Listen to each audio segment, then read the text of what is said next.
For the last several years, I've been growing the most popular cover crop in the United States. It's nutritious. In early vegetative stages of growth, it's high in protein, has decent amounts of lysine, and does wonderful things for soil health. But over the last couple years, I've noticed that as wonderful as cereal rye is, I think I'm going to be planting less of it for our pigs. I'm Rod from Dowdle Family Farms, and in this video, let me show you why. This cover crop field right here is predominantly a cereal rye cover crop. And cereal rye is not without its strong points. After all, it is the most popular cover crop in the United States for several reasons. First, it can produce abundant biomass if given enough time. I don't know if you can tell right now, but this cereal rye is up to my shoulders. It is tall.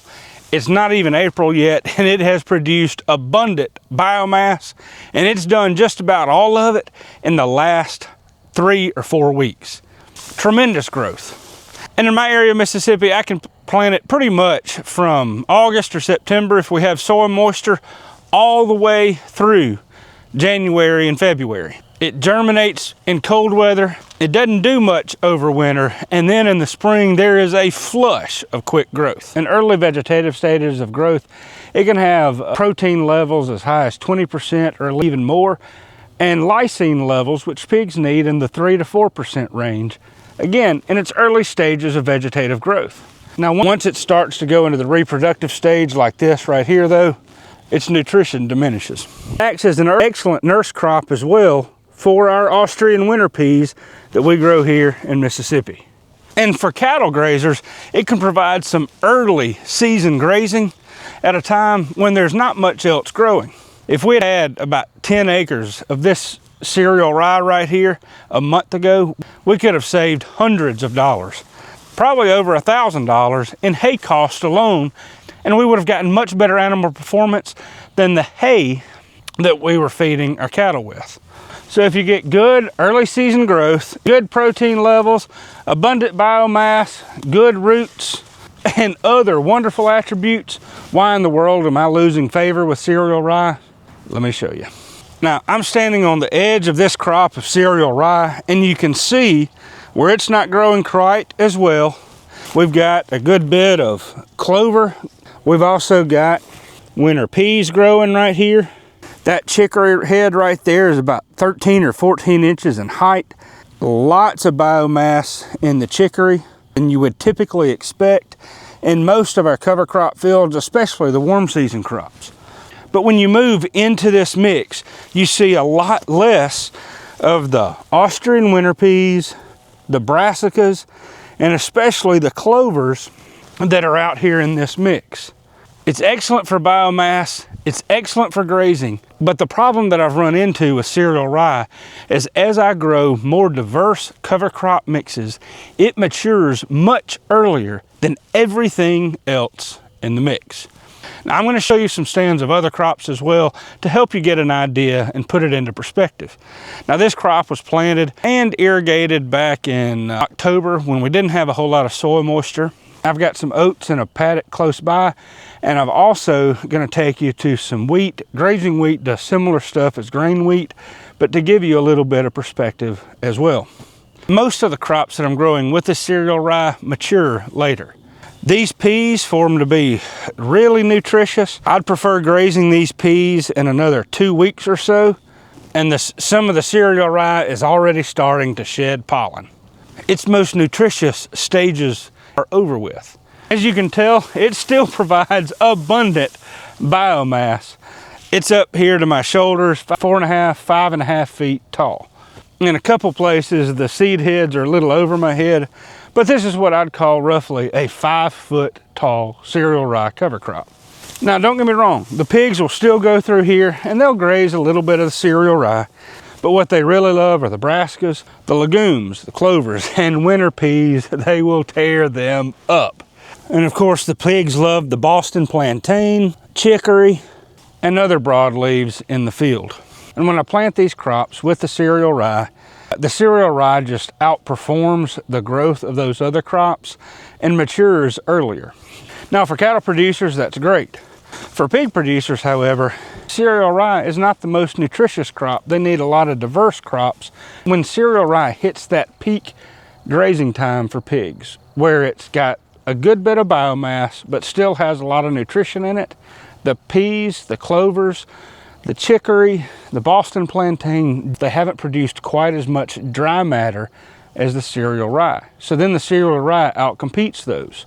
If I graze this field though in another 3 or 4 weeks, then I lose the nutrition value of the cereal rye, which is okay. But then my pigs don't have a grass to graze. And people will tell you all the time that pigs don't graze grass, they don't put weight on by grazing grass. You need legumes, you need forbs, you need other nutritious crops. And that's true, but pigs still love having some kind of grass in their mix. Now, this paddock next door is one that I planted with, I think it's bob oats, and I planted it in December. Again, in Mississippi, I've discovered that I can plant just about any small grain anytime in our winters. We'll have days that are 15 degrees Fahrenheit, and then it'll be followed by a week or two that are in their 70s. That's our cycle for the winter. We don't really have a winter, we just have a season of mud around here. These bob oats are growing thick. I don't know if you can tell, but they're about knee high on me right now. They've got some good nutrition. Again, they're not the most nutritious cereal grains for pigs.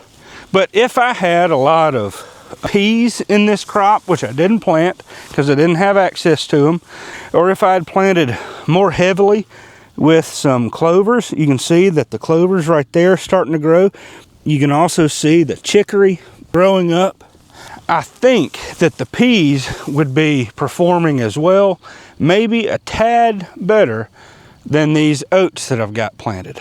Even though the oats may not be as nutritious as the cereal rye or our pigs, what I'm finding is that with these oats and winter peas and other crops, I think these other later maturing crops will be able to perform much better in an oat field than if they were planted with a cereal rye. Now, of course, I could do a little bit of mixture of both, and I may do that.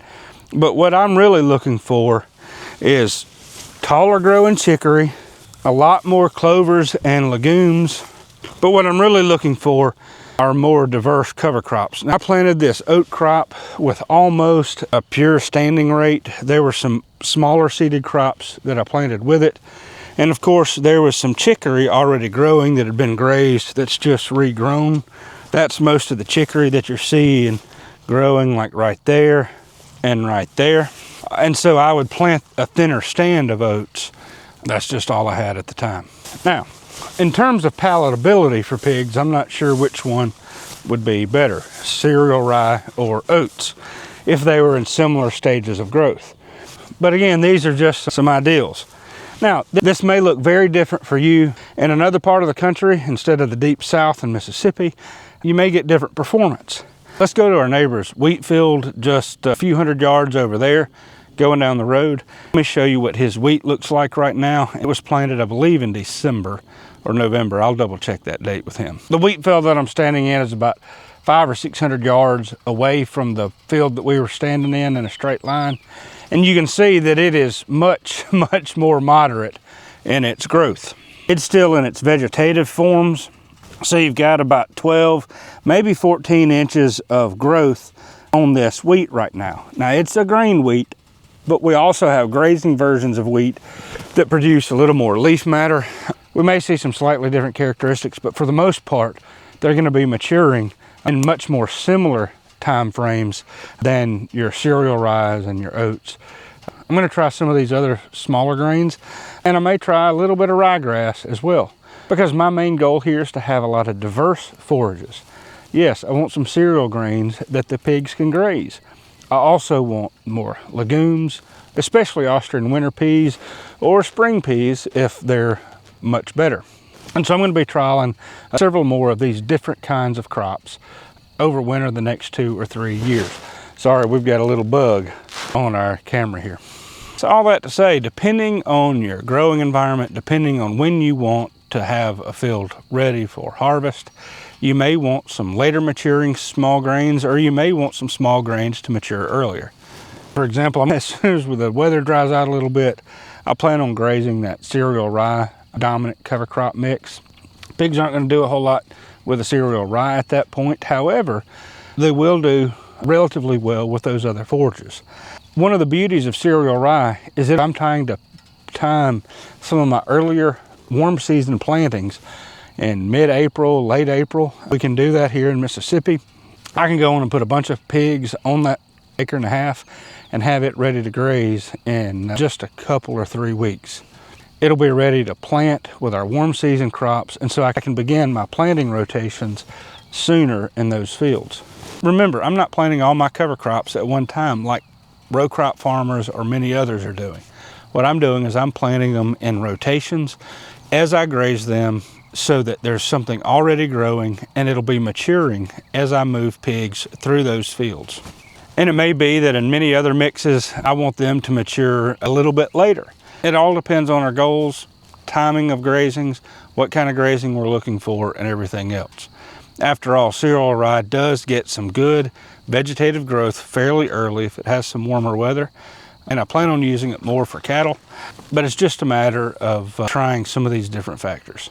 Anyway, y'all take care, and we'll talk to you soon.